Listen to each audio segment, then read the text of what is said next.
Mm. Hello. I'm just finding this week's episode and we are off.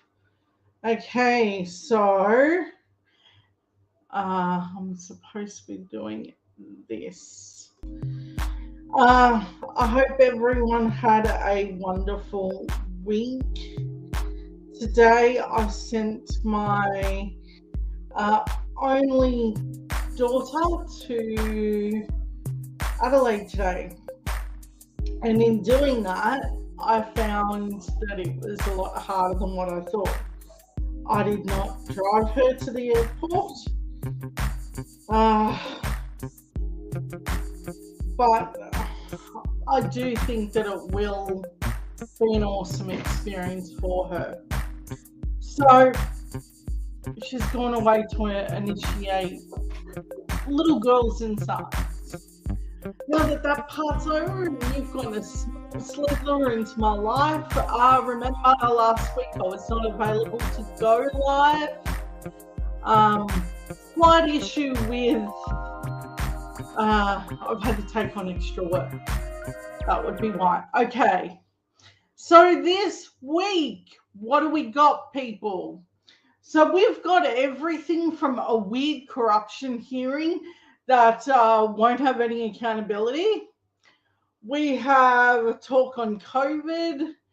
Um, we have inflation talk. Um, Talk on polling. A weird clip from Pauline Hanson of a made up story, which Sky News seems to be running with. How they're treating the NDIS, The Voice, and so much more. So let's dive in and get to the good part. This week, over the last few weeks, we've been hearing about Gladys Berejiklian and her love interest, Dara Maguire. Now, this wouldn't be such a big deal if she stuck to how you should do things. But they're having a little bit of an issue um, discussing this whole sort of topic. Um, for instance, it's a little bit perplexing to see them scramble to make terrible excuses for all of this. For one, ICAC has found that there are parts of corruption here, but there won't be any accountability for Gladys Berejiklian. There were some very somber moments within these findings. For instance, Darren Maguire was abusing his position, but because Gladys couldn't, I would say that there was a sense of loneliness here, and she was allowing him much more control than he ever should have had because they were in a certain type of relationship. Now, I don't want to sound like I'm making excuses for a liberal because there isn't one, but I get it. But I wouldn't risk my job. My job is my job. Fundamentally, if I don't know why she didn't just step back from all of this, and she only did so when things were being uncovered. That's the only time that she stepped down. She didn't before she committed this act. And I mean, there's one particular phone call that I think you'll recall with Gladys Berejiklian clearly being told about the level of corruption. And then she's like, well, I don't want to hear about that. So that instantly means accountability is at play. Therefore, that's where my sympathy wavers when you know that she was taken advantage of on a personal level, but when you hear what they did, it's pretty appalling. All right, let's break down what the News Daily has written about this. So, why the Liberals won't admit and Dutton won't admit Berejiklian did the wrong thing. Now, this is going to be a very interesting issue. Instead of being up another step on the stepladder to better government and expecting higher standards of the politicians, anything less than ICAC's verdict would have set back the cause of writing Australian politics deeply embedded in a lot. They all do it. Corruption. Now, I'm not going to pretend with you that ALP is clean. If anyone watched the Eddie Obeid saga, you would know that that's not it, or Craig Thompson's or anyone else's. There is a level of corruption, Sam Dastiari and a few others. For instance, the LNP with Tony Abbott, Joe Hockey, George Brandis. There's a whole bunch of issues here, but these people are making the rules. So subsequently, of that, I'm trying to be very careful here because I believe that they're making rules that are subsequently going to affect the public and how it impacts them. So this is twofold for me. I am watching the destruction of the Liberals and Labor through systemic corruption because they're making rules that make sure that they're not held accountable for it. This is going to be a problem, and this is going to deflate people's motivation to do something about our politics. This will be our biggest downfall. I do not believe that this is something that can be just overlooked and glossed over. Now, here's why. Public have this feeling that if you're in a hired office, it's a privilege, which it absolutely is. But there's also this feeling that you're on the taxpayers' money, which is what it is. So you're being paid by everyone. And then there's this. With this, every job has an issue, whether someone has committed a crime or, there's a whole raft of things. Everything from the Red Cross to a nunnery. It's a really interesting moment when you can see every walk of life has had an issue. But it's how they deal in that issue that creates public sentiment. And if government cannot be held accountable, people are going to dip out. And what they did here was pure and simple corruption. How they treated COVID was simply appalling. Pitting poor areas of Sydney against rich areas and the rollout of the vaccine where they were, stealing from poor areas to give it to rich areas. There was an abundance of things wrong with it. And then there's the let it rip scenario.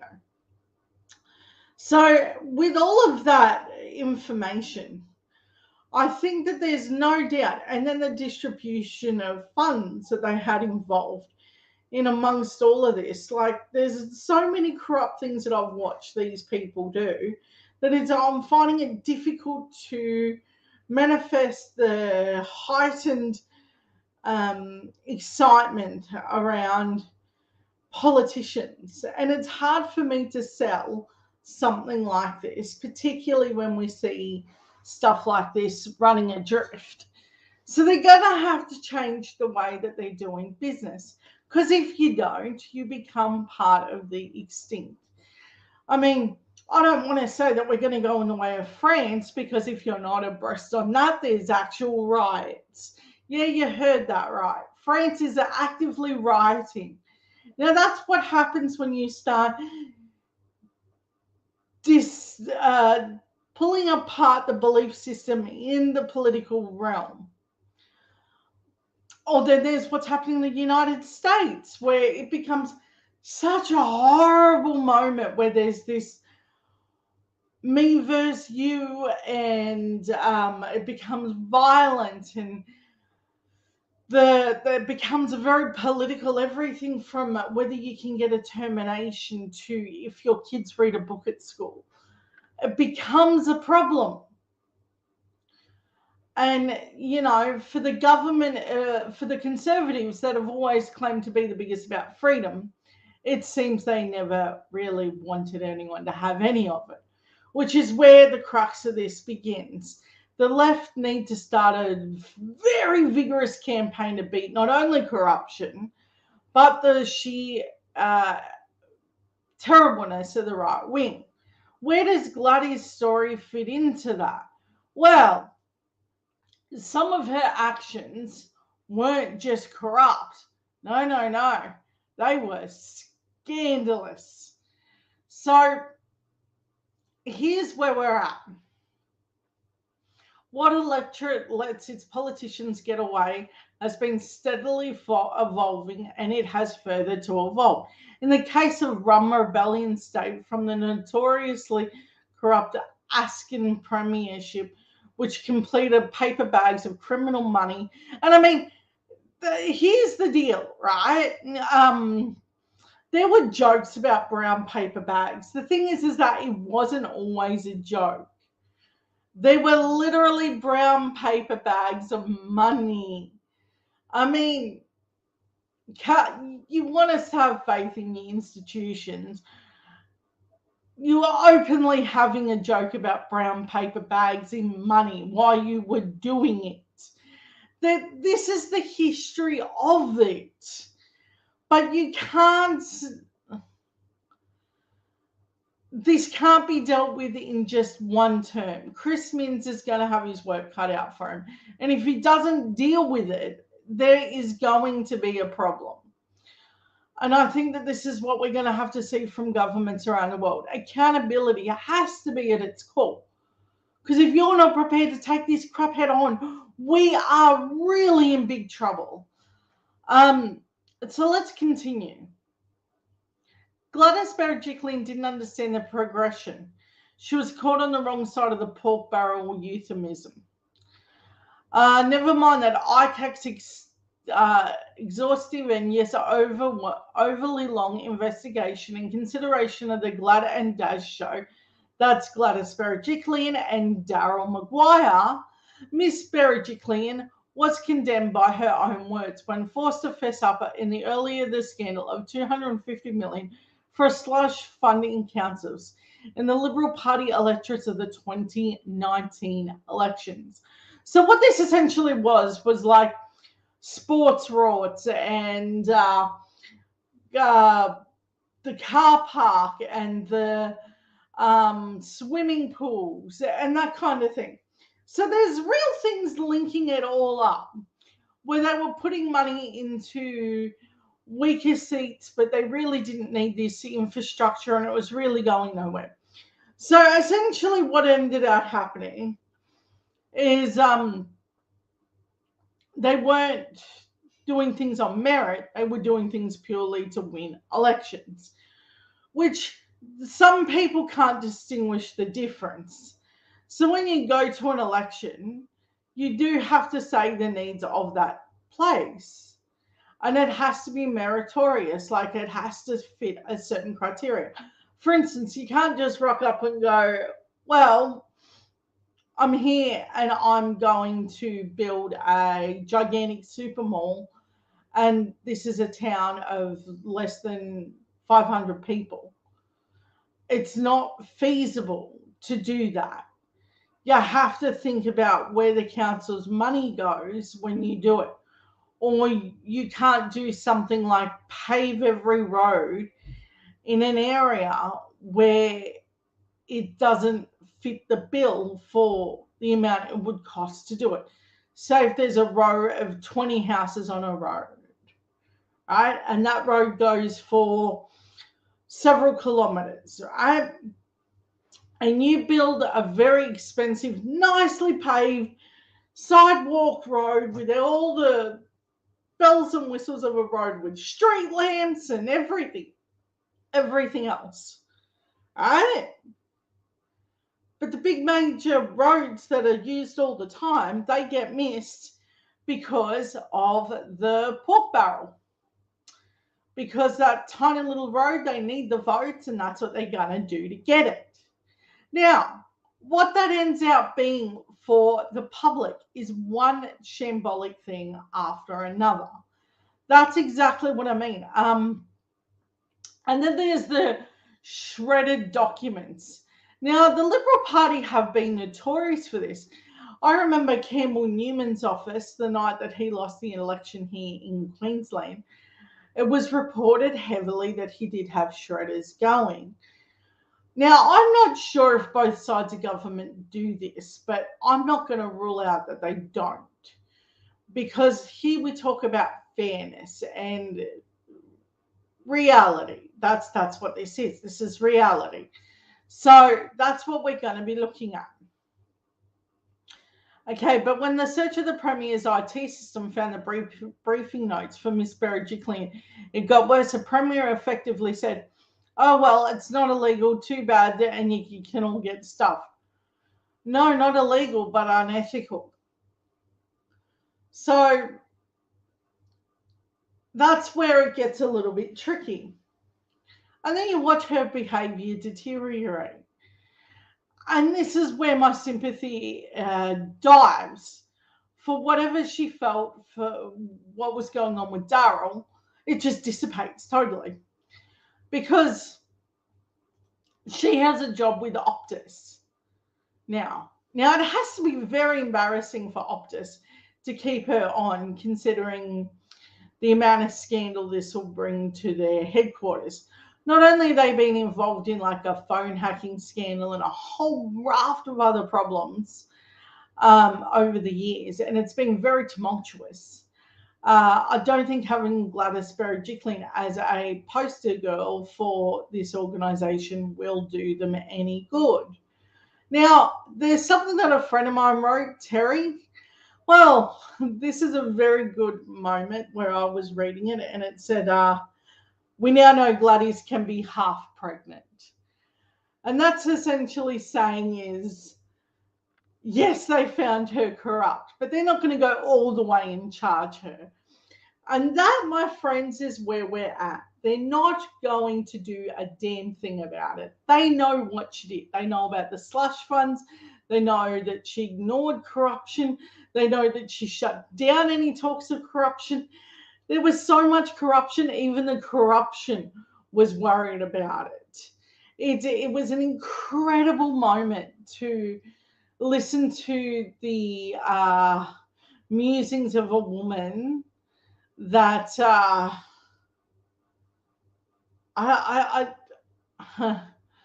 that knows that her career was tanking very quickly. Now she's at the point of just shooing off reporters and not caring. So that's where we're at.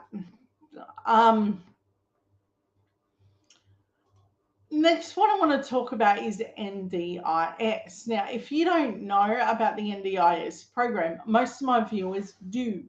Here's where it gets interesting.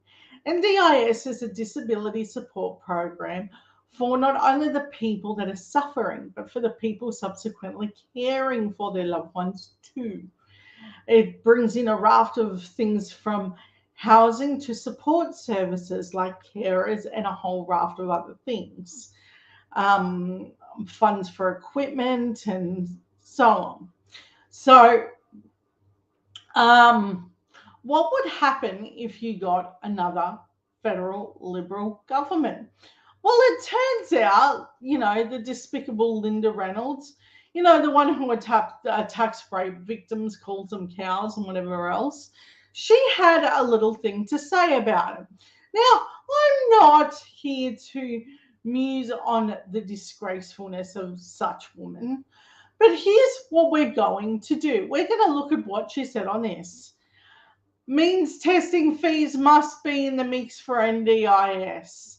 Oh, yeah, because that's where you need to means test it, don't you? Not for all the rota you had going, the whole Governor General that almost got $18 million and, a whole bunch of other things that you shouldn't have been doing. But sure, you go with You want to means test disabled people. That seems legitimate, but your buddies and whatever else system that you got going with subs and whatever other deals, don't do that. Why would you do that? It seems a little bit weird. So that's well,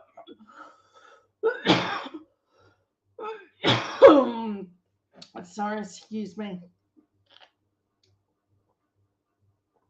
Okay, so there's that. Okay, so COVID is still around. If you have not had your recent jab, not only should I implore you to, or any jab at all, this virus is still a problem.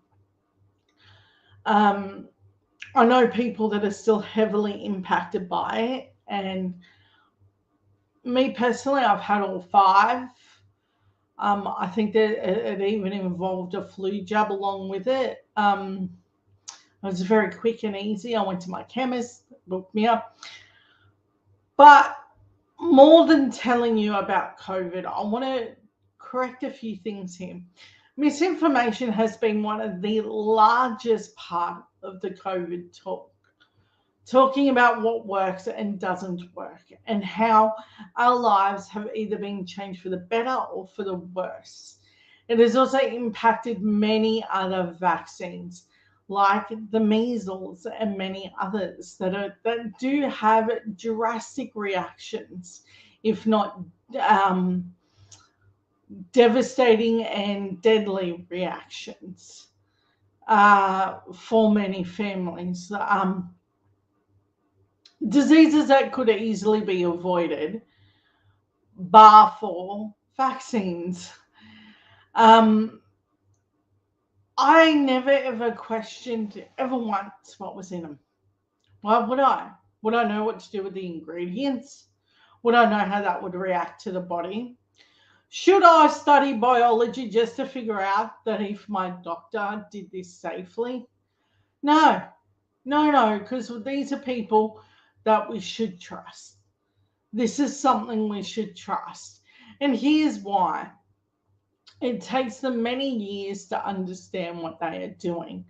The vaccines have always been safe, effective, and here's the best part. They've saved lives. If you ever are old enough to understand that people were living with an iron lung scenario, and many other things, you would understand the purpose to vaccines. I cannot believe that we're still having a conversation where this needs to be brought up, but expert rubbish claims COVID-19 vaccines are linked to fall in births records in New South Wales. That's what we're having to deal with. Now they're trying to link it to births. Now, there are several reasons that births can dip, like when the economy is straining, like it is now. You know, the whole inflation thing that we keep seeing, that's a thing. Like how we did go through a pandemic, and that was pretty scary. And people weren't inclined to go making more babies in the middle of a freaking pandemic. You'd have to be insane to go, no, I know what I want to do. I want to add more people to this that can get sick and subsequently die from something that, particularly before the vaccines came out. So there's that. But then there's also the housing issue. And I think that there are so many reasons. And then you have people like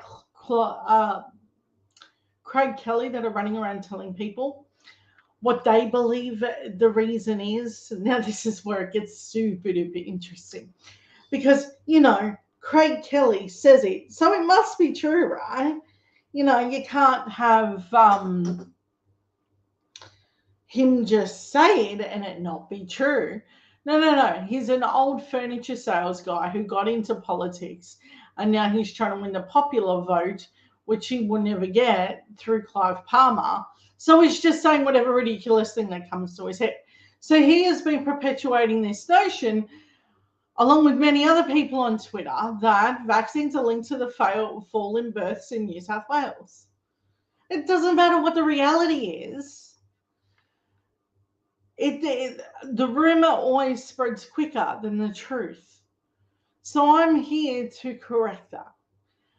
A lot of people have an issue with being told that reality. But if we take into every other factor, like I said before, with housing, with just coming out of a pandemic, well, not out, oh, we're still, it's still here. The inflation, whether you can even afford to have a baby, there's a whole raft of reasons that people aren't just jumping up and down to make more babies. There just isn't the incentive. If you ask me, I've never lived poorer in my life than what I do now.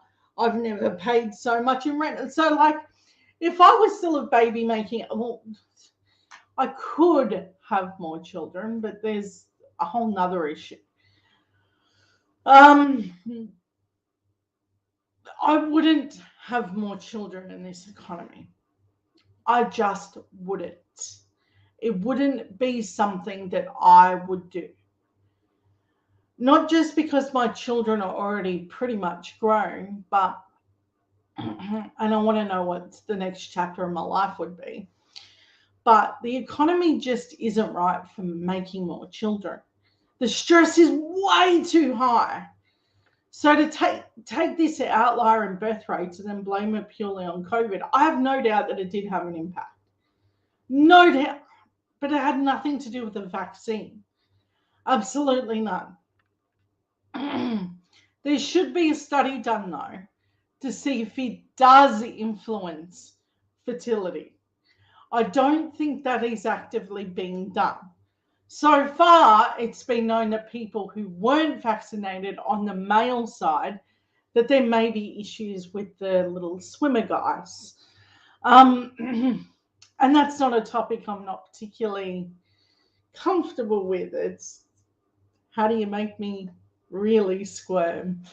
But Craig Kelly, being as big and influential as what he is on Twitter, thought that he would just put it out there that he believes that COVID vaccines particularly, were linked to lower birth rates. Now, there are people that are grifting this. Everything from a former cardiologist to even one former RMA vaccine contributor. So there are people that are considered knowledgeable on certain topics that should have had the right credibility, that have muddied the waters of stuff like this, which really infuriates me because they've made a lot of money out of telling people the wrong sorts of things. For instance, the cardiologist was linked to selling herbal products in lieu of the vaccine because they couldn't make any money out of the vaccine. Oh, why would you do that? You couldn't do that. So they made money out of some herbal fixture. But, I mean, this isn't the only one to pop up. There was one that it was saying that it would make you magnetic, and another one claiming that, well, if that was the case, I would have been able to find my car keys within a couple of hours. No, it was just me running around like a chicken with its head cut off, screaming at the children, where were my keys? Because I'm teaching my youngest, how to drive, and she quite often doesn't put them back. Okay, so in saying that, there isn't just that's an issue. There's more to it. So with the rise of measles and other issues, which can be deadly to people, particularly if you're elderly, and that turns into shingles. So we need to restore faith from very, very prestigious places that need to start not being able to grift on the side and sell some weird Herbalife thing. and not just want to be popular for saying something dumb. There needs to be instant strike down accountability. The cardiologist was later struck off, for instance, from the medical board, and a whole range of other things. There were actions taken. Now they're trying to sue on some sort of grounds of unfair dismissal. Yeah, I don't see that person getting their job back at all, and nor should they.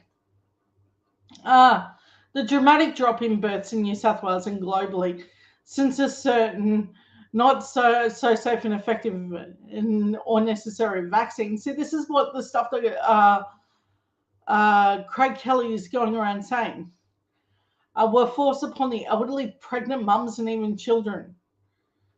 This is the stuff that he's writing. He should be. Elon Musk has turned it into this cesspool of horribleness. Like, I have considered closing down my Twitter account because of the stuff like this. But I get there's like tidbits that I get that I have to keep going for that I cannot find anywhere else. And a lot of what I bring you every week, there are threads of it that come through to Twitter. For instance, part of my next story will come from Twitter. So, for instance, PR guy, wonderful guy. And I will quite often follow his lead. Whatever he sort of sets the mode to what I will want to discuss with you over the live. Okay, so I think that there needs to be more moderation around what you're allowed to say on social media. And no, I don't mean like censoring people, because that already happens. And quite typically it aims towards the left. And then the right wing gets to say whatever it likes. And then we're sort of left going, but you let that go on. And that's what it eventually turns into. So I don't know what the answer is, but I don't like what's happening. Next, we're going to talk about the polls. So ALP are doing great all around the nation now. The reason I bring this up is because legislation that is being held up by the Greens, I am going to come after them. Understand this, the Greens are on enemy territory with me no matter which way you rub this thing. The Liberals are always going to be nasty, despicable people, but I had this weirdly, I gotta say, it was kind of cultish how I thought about the Greens. I thought that they were better than this, I really thought that they were about helping people. I didn't think they would literally screw people that are one lease away from being homeless. And this has created, I thought it would have impacted polls, which typically it does. Because when the economy is struggling as much as it is now underneath the weight of all of it, I have to tell you, there's an impact. And it should have an impact. If the country is performing badly politically, there should be an axe to grind with them. But this isn't ALP's axe. This is purely the Greens. And then the thing is, they've actively admitted that this is like a door-knocking campaign for them, I don't blame them for wanting to get more votes. I blame them using a very real crisis from one moment to the next to do this thing. Okay, so let's break it down. Labor has dramatically increased its primary votes since the election, with major gains in all states, at the expense of the LNP, which has seen horror collapse in its support under Peter Dutton's perilous leadership. So here's where we're at. In New South Wales, we are at 33 and 37 for the Liberal Party, Liberal National Party. In Victoria, it's 33 and 33. Okay, that was up from the 2022 election. In Queensland, it was 27 to 40. In WA, it was 37 to 35. SA, it was 35 to 36, 33 to 36 on the national level. But what happened in the 2023 quarter? This is going to be important because These are the numbers that will track where we are viewed to today. Now, where that becomes super duper juicy for all of you is that you will find that the support and how Labor will respond will be based on this. I do not want them to panic and yield to whatever crazy things that's coming up. I want them to be stern and heavy handed and get this done because they have a particular mandate to do this stuff, like to deal with housing and NDIS funding and raising wages and a whole raft of other things that they went to the election on. The Greens need to have their feet held to the fire and told they don't have the mandate to be holding up this stuff. And whatever they're trying to negotiate out, my God, do it on something else, just not this. I don't mind if they hold out on the substeel or on some weird other project that they can door knock on.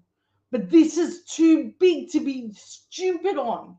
So in New South Wales, Labor are at 43. The Coalition is on 31. The Greens are at 9. Now, this is I got to tell you, it's not good. The Greens have never really polled well nationally. And it's not as if their platforms can't be great. I have wanted to steal some of their policies for the love of God if it was real. But that's not how they operate. They're not good faith actors here. In Victoria, it's 42 for Labor, 27 for the Liberals, the Greens, 13. In Queensland, it's 34 for ALP, the LNP 33, and amazingly, the Greens get 14, which, geez, in WA, it is 46. That'll be my daughter. She's just going from the airport to her hotel room now. I've been nervous all week about her leaving. In WA, it's 46 for ALP, 29 for the Liberals, and 12 for the Greens. In South Australia, we have 46 for ALP, 22 for the LNP, and 14 for the Greens. The national vote is 41 for ALP, 29. I mean, that's a number, isn't it?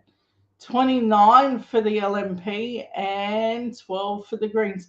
So the LNP are doing bad, but I need you to remember that this isn't over. I think if we can get this housing bill done and we can start working on that project, that's the thing that scares me the most, is that it will get over the line and it'll be done in this very slow moving wheel of political mess. And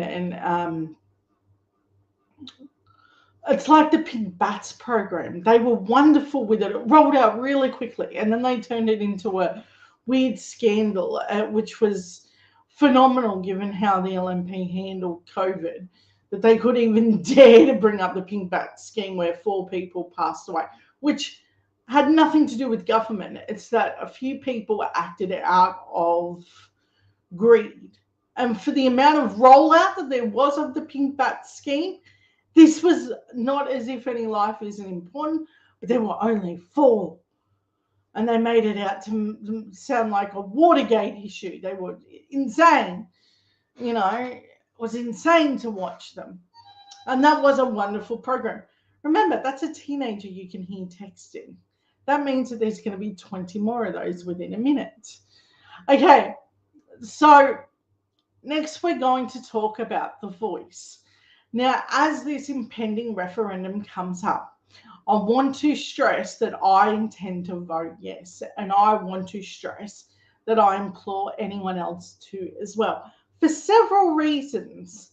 But let me go with the Uluru Statement of the Heart that was designed by the Indigenous communities and elders, together with the state and federal governments in mind, in all agreements in accordance with making this the best agreement that could humanly be done. Originally, it did have coalition support. So there are drafts way back that had said that the LNP supported a voice to Parliament. For instance, we can't be talking to them. We need talking at them. We need to talk to them. You can't invite an initiative where you do alcohol bans on a community without talking to said community. You can't do things like do gambling bans and all that kind of stuff. And you're more taking away civil liberties that you couldn't do on a bigger city moment. You couldn't do the healthy welfare card, for instance, on a major city because, oh, geez, that would be a political killer, wouldn't it? But they did it in small Indigenous communities and spoke at them about what they were going to do. Now, they did find some very, like Jacinta Price, some very easily bought Indigenous votes, people that would help support them. For Jacinta Price, it was like a $350 bottle of champagne, and she was already on board. And then you have Warren Mundine. That was all out to do it. But overwhelmingly, Indigenous communities support this. In small little conservative towns, though, they're being given a different representative. For instance, where I came from in Taree, they're being told that it'll pollute the air of politics, that they will be given like this free reign thing. But they went one step further. They started saying, well, they're just going to change everything. They're going to own everything. Well, what would be wrong with them having more of their own land? That's the first thing. Secondly, I have no issue in how they look after that land, because every time I go around to areas which I do know that is titled to them, for instance, there's a beach area that you can't go to unless you ask permission, because we were littering around it and we treated it appallingly. But what ended up happening is that the Indigenous people took it up, cleaned it up, and made it a brand new, pristine beach. Now, when you get the overhead view of that particular beach, you can't help but a stretch of beach. You can't help but wonder, why aren't we doing more with them? You know, they're preserving things like Uluru for future generations to come. Sure, you can't climb it, nor should you. They were dumping rubbish up there and nappies. People were going to the bathroom on it. It was just super duper disrespectful. And it became dangerous as well. So there was that. And we should have more Indigenous names around the country for major landmarks, because it really is their land. We've just taken everything off them. And they're honestly more respectful to the environment. I really don't understand how we've reached this point of making it like we do now. Strip mining it, because apparently strip mining it and poisoning the local water is the good thing because white people did it, but you can't hand it to Indigenous people for what reason? This is where I really get upset, because particularly in a place like WA, where you know that they've had talks about poisoning the Indigenous people's water, Gina Rinehart's father did, so they could just get rid of them people. Our history is appalling. We've tried to eradicate them time after time after time. So trying to silence them by not giving them proper representation in our parliament is another way of saying we're not interested in them, in their intellectual ability to understand their issues and how to deal with their communities. Means we'll never ever close the gap of their life expectancy, of their children's education, and a whole raft of other things. We deserve to have that moment where we hear what they're going to do.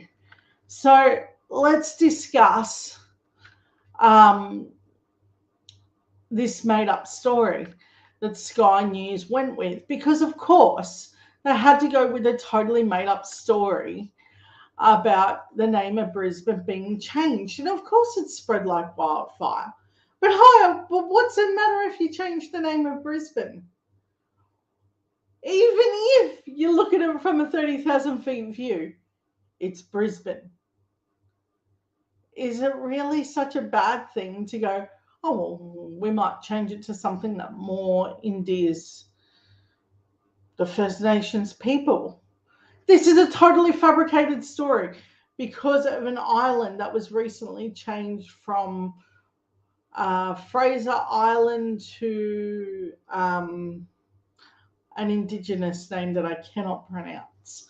But I have seen it written down, and that didn't, yeah, I'm not sure. But I do think it should be done, and that's the ones that we should be learning. So listen to Steve Price give his weird little take on that, which of course he's an idiot. One Nation leader Pauline Hanson, as she joins us on the line from Queensland. They're going to talk to Pauline Hanson, that was officially kicked off air for being extremely racist. But Sky News still has no issue talking to her, apparently. You know, apparently she's the person of all wisdom. She's an idiot that they keep hiring. They pay her for these appearances. Senator Pauline Hanson, great to see you. I've got to start with something that I find extremely difficult to believe. A report today on, I think it's 4BC in Brisbane, suggesting that Brisbane might change its name. The Palaszczuk government's going to do this in the lead up to the Olympic Games. The Greens apparently are pushing for this. The name of Brisbane. I'm not a Greens fan. Not even going to stuff around. But the Greens didn't do any of this. As nefarious as I think they are about this housing bill, they didn't do this. So let's be fair and equitable about this. Not even the LNP did this. So wherever this story fabricated from, I don't know, they pull it out from the ether and then they run with it.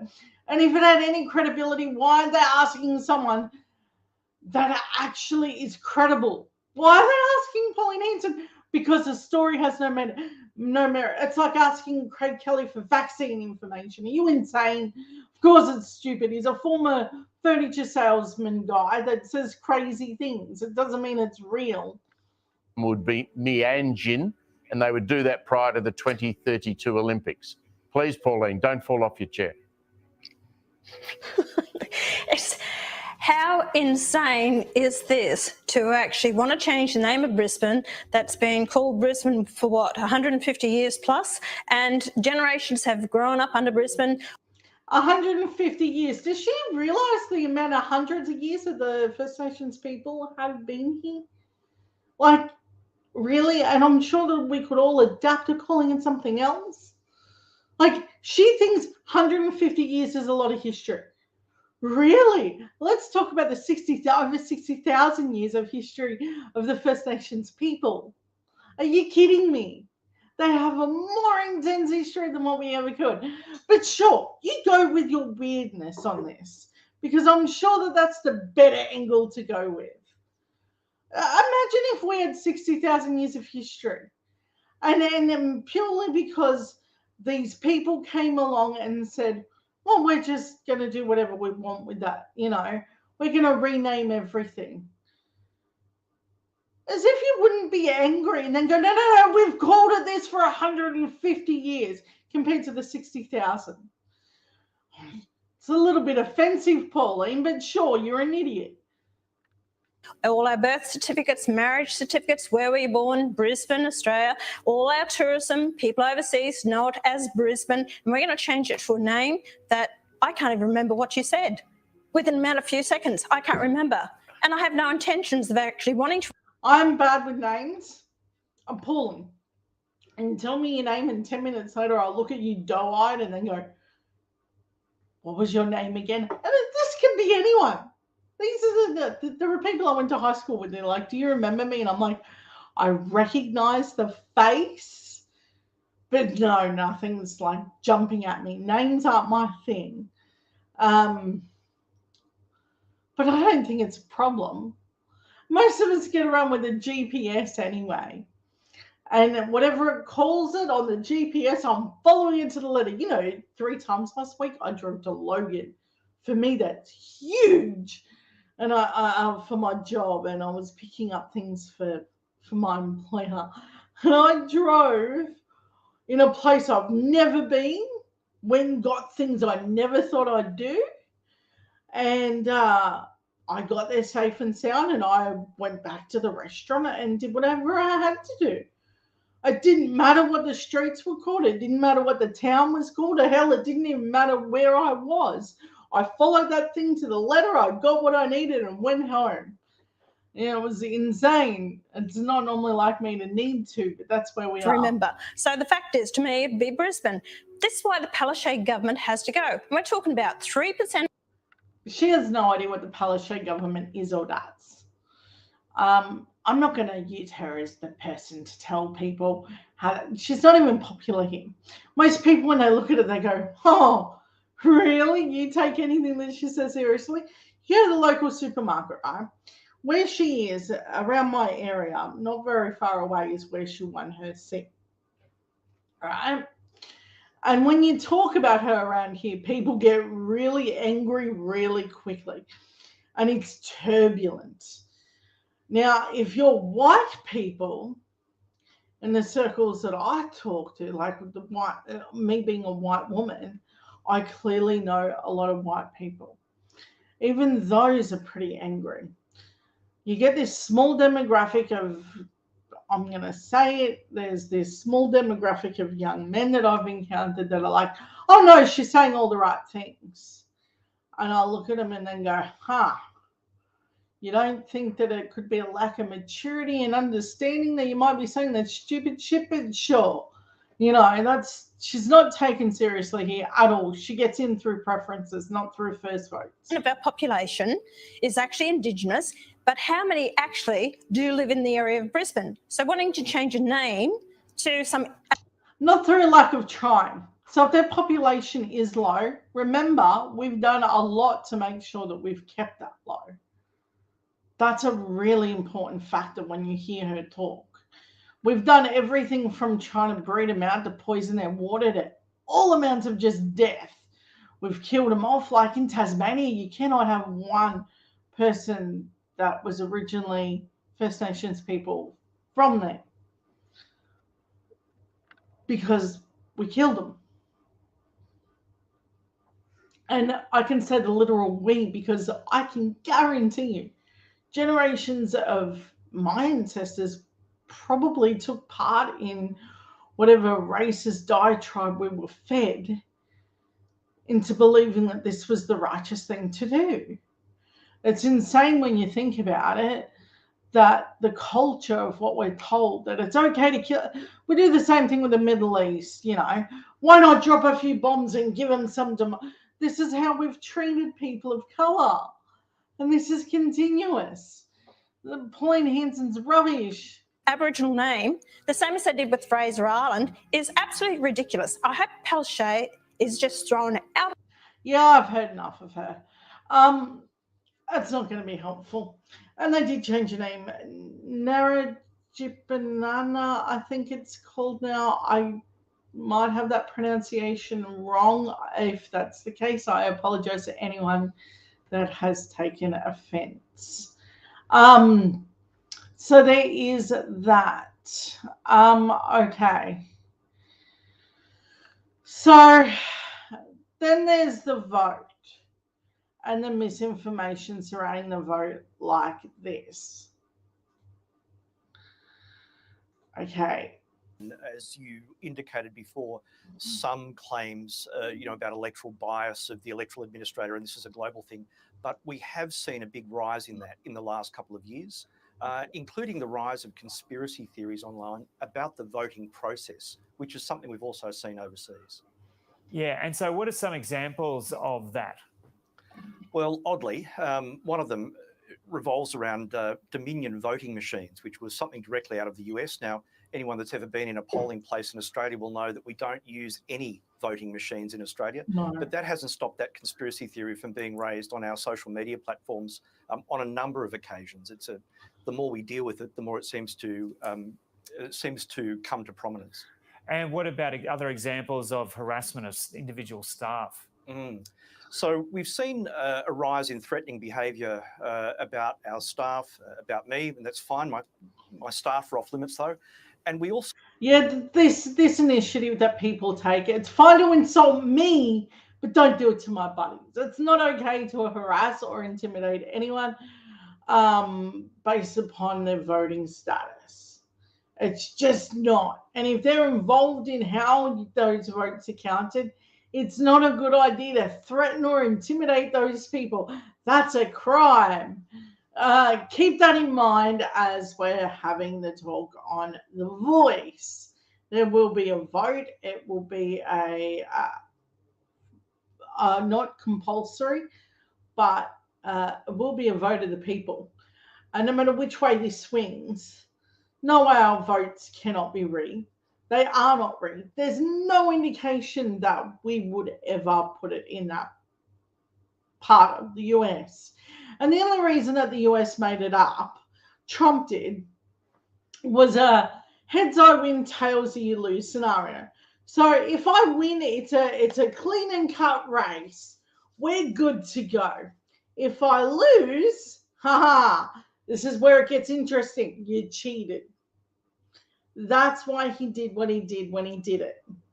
So the heads I win, tails you lose scenario is in play. That's not to say the idiot that devised this idea has thought it all the way through. Yeah. Also watched with interest what occurred at the recent New South Wales state election, where for the first time we saw photos of temporary staff being taken and put on social media with claims about those staff stealing votes, which is just outrageous and something we haven't seen in Australia before. Can you or have you taken legal action against any of these? So keep in mind that a lot of the AEC vote people, there's everything from volunteers to paid workers. Yeah, that's right. They're volunteering their time. They're mostly elderly people. So if you are one of those, I don't know, miscreants that decides, I'm really going to do this apparent public service thing where you go and harass a worker that is lovingly setting out to make sure our democracy is in place, you'd be an idiot. It's not something that you should aspire to do. I cannot think of a worse action to take. I do not think messing around with people like that will bring us any closer to having the discourse solved on this. I blame Trump 100% for this discourse. Individuals? So the New South Wales state election is a matter for the New South Wales Electoral Commission, but we look at how we manage the safety of our staff. We work with the platforms. We ask for material to be removed where there's a safety element. And Joe, I think it's important for me to say as well that what we're not involved with is talking about the validity of the yes case or the no case. Yeah. That's a... So for The Voice, they don't get involved in which way that the vote should sway, which is absolutely how it should be, because being partisan on such an issue would have credibility issues. Now, that's not to say this gentleman cannot vote and will not vote. That's not what I'm saying at all. He is entitled to a vote. He's just not inclined to discuss how he intends to do that, nor his reasoning behind it, because that would be unethical. Contest of ideas, we're focused on the electoral process itself. Sometimes people confuse our role as being part of that process. They think because we're running a particular event, we're endorsing or not endorsing. We're just the administrators and the referees in that event. And Tom Rogers, when because you mentioned you yourself have got a few of these and other staff members have, what do you think about the what must be the mind frame of these people that they get sucked down these rabbit holes? I do know that for some of the individuals, they really genuinely believe what they're saying. If I use the Dominion voting machine conspiracy, some of them genuinely believe it, and we talk to them and they just will not believe what we're saying. So I get that. But we have a responsibility to protect Australia's electoral process. The last election, something like 9 out of 10 Australians told us they trusted us to count the votes the way they were cast. We want to protect that because trust in the result is critical. 9 out of 10 voters trusted our current system. Hats off to the Australian voters because they can see a grift a mile off. And they heard Trump say the scenario of heads I win, tails you lose. And they could see it a mile off. We have a totally different system. We run by the Westminster system that you can't gerrymander your way through this one, not really. There's a whole oversight committee that looks into all of this. You can't just rock up and do this sort of stuff. So that means if someone's raising misinformation about the electoral process, well, of course, we're going to jump in and deal with that. We try and be gentle. We're always respectful. And we'd ask other people to be civil to us as well. Yeah, and so just for the record, what is the record of the integrity of the voting systems in Australia? And if people want to go down that rabbit hole and kind of look into all of that sort of stuff, where can you direct, if someone's watching now and thinks, oh, this is all a conspiracy, can you direct them to what you say is a good, reliable, credible source of information rather than looking for YouTube conspiracy theorists? Look, Joe, that's a really great point. I'd urge people to visit our website where there's a heap of information. We really run one of the most transparent and robust electoral systems in the world. All the results, are counted in front of scrutineers. Those results are put online. We talk to media. We do a lot of outreach. We discuss information. We've got standard operating procedures that are available to people. Please visit our website, or if you've got questions, ask us. We are the experts in Australia's electoral process. Internationally, we're known as running one of the world's best elections. And believe us when we say that it is transparent, robust, and being run for the benefit of all Australian citizens. And this really, we don't want to overblow this. It really is a real fringe element that are kind of going down this track. Joe, the individuals that believe some of these theories would not believe that they are fringe, and I don't want to criticise them. It's just people. Okay, there are people like, there's a guy named Bossy on Twitter, BOSI. He is running around telling people about this particular theory, the heads I win, tails you lose scenario. And that's exactly what it is. It's a little bit like people who get swept up in a pyramid scheme. And you're like, I'm not sure if that's a real pyramid scheme. And you're like, well, why don't you look into it? And then they look into it and they're like, no way, I'm going to be a millionaire in this pyramid scheme. And once they've gotten all their friends and relatives and they've thrown all their money at it, and then they realize that they've lost a lot of money, it has that same feel to it. I thought it was something else, but now I realize I was an idiot. Eventually people come around, most of the time. But then there's the case studies like Bossy that wholeheartedly go out and would sell his grandmother for any particular reason at all. He doesn't have to have a good one. He just needs to have one. People have the right to believe whatever they want to believe, particularly about topics. With this referendum, people have the right to believe either to vote yes or no or yes, just to deal with that conspiracy.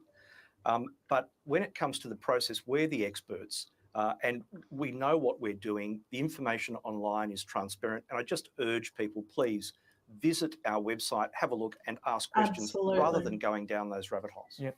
Okay, now just on the referendum, now that the legislation is passed, we've run that story over the last week or so, are the wheels well and truly in motion now at the Electoral Commission preparing for it? Joe, it's a huge task. Any electoral event is one of Australia's most complex peacetime logistic activities. We are already in the midst of planning. I think people are aware that one of the big tasks we're already doing is preparing for distributing the yes-no pamphlet, as it's called. Parliamentarians right now are preparing the yes and the no case, 2,000 words each. They have until 23:59, I think on the 17th of July, to give me that information. Then we'll be distributing that to every household in Australia. When that occurred last time, for the last referendum, almost a quarter of a century ago, that was one of the largest print and distribution jobs in Australia's history. And we're already preparing for that to make sure that that information is accurate and that everyone gets that in time for the vote. Good income for Australia Post. And when will the ballots? Okay. So now that we've discussed that, I think that covers that topic very well. And so the next thing that we're going to discuss is work culture. In this economy, we are being told to take whatever we can get. And a lot of us are, me being included in that process. But what is corporations are saying around that? So here's a Reddit work reform subreddit, that deals in basic human rights. There are basic things like being able to wash your hands in between certain jobs and time off and lunch breaks and that sort of thing. So I am starting to think that our work culture is being shredded by the media. Okay. Here's what has come up. While crying employees sometimes can be a sign of a healthy workplace, no, it isn't. Despite work-life balance buzz, disconnecting to spend time with your kids could severely impact your future wages. Does this sound like it was written by, like, I don't know, someone that works, the head of Amazon, Jeff Bezos or Elon Musk or something? It has that real creepy feel to it. It's like, yeah, spending time with your kids is great, but it really, really could be damaging to your wages. Wait. There used to be like 40-hour work weeks where you only needed one parent to work. And you could subsequently, from that, have enough to buy a house, a car, and live in a middle income home. That's how it was. Now we're in this. I mean, for all the boomers out there that have gone around saying that they know what it was like to live through certain stresses, I can guarantee you money has never been tighter. The crunches have never been tighter. And here's the biggest deal. We don't even have time to go making those babies. So if you're wondering why there is a lower birth rate, start there. So, yeah. Okay. So the UK is experiencing a massive interest rate hike. Now that we're going to talk economy, we're going to talk about the UK dealing in their own interest rate issues. Okay, so what does this mean for countries like ours? They're dealing with food shortages, Brexit, and a whole range of other issues. What happens as a result to inflationary measures and other things? You can't use a blunt force object to this, like just increasing interest rates. You need to use better leverages in that process. And if you don't, you end out in an appalling state. Here's the Today Show trying to give that overview. Oh, by the way, this is our last story, just so you're absolutely aware of where the time frame is at.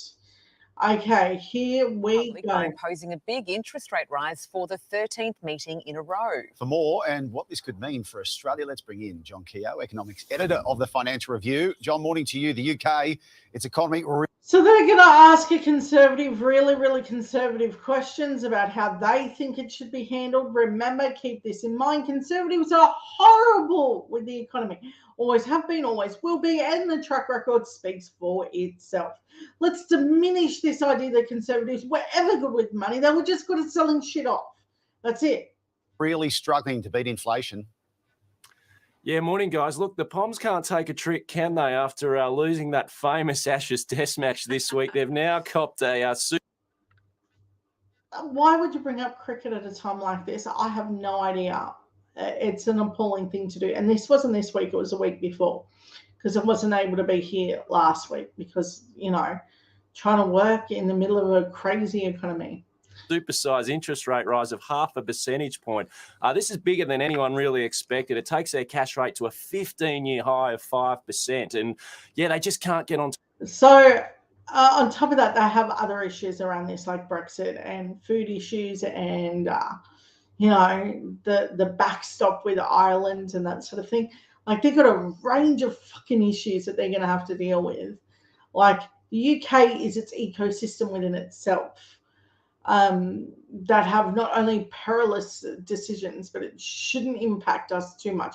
But it will, because, we have to all be tied to these crazy systems. Top of inflation over there, it's proving a lot stickier than most people thought it would, and it is a bit of a wake-up call for Australia as well. Well, this is the thing, John. We know inflation is an issue around the world at the moment, and I guess when you look at what's happening in the UK, there is some concern about Australia and whether we're heading in the same direction. Yeah, look, UK inflation's running at nearly 9%. We're a little bit less than 7%. So we're doing a bit better here, but it's still way too high. And I think the thing we learned from the UK is that it's stickier, it hangs around longer. It's bleeding into the services sector now. The Bank of England governor raised concern about unsustainable wage rises.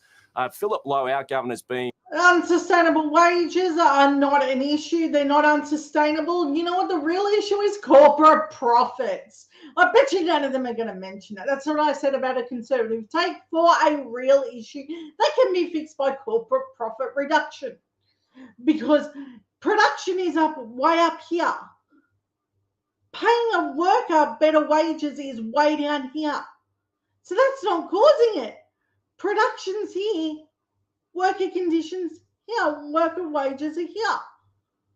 So what the big guy is taking home is causing it.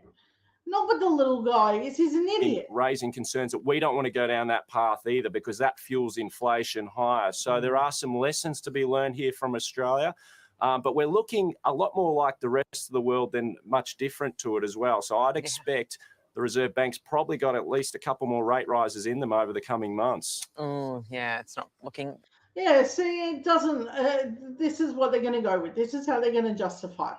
The UK is having issues, so therefore, subsequently, we should too. This is disingenuous at its core. Understand that. This is a disingenuous debate. It has no merit or standing in a legal term, because we don't have the same raft of issues. And it's, secondly, using a conservative take for this is another appalling way of discussing it. And I don't see it being beneficial to the public.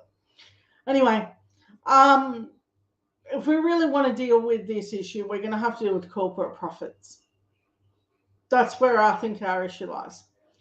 All right. I want to thank you all for coming. I want to say have a wonderful evening, and I will see you next week. Bye, guys.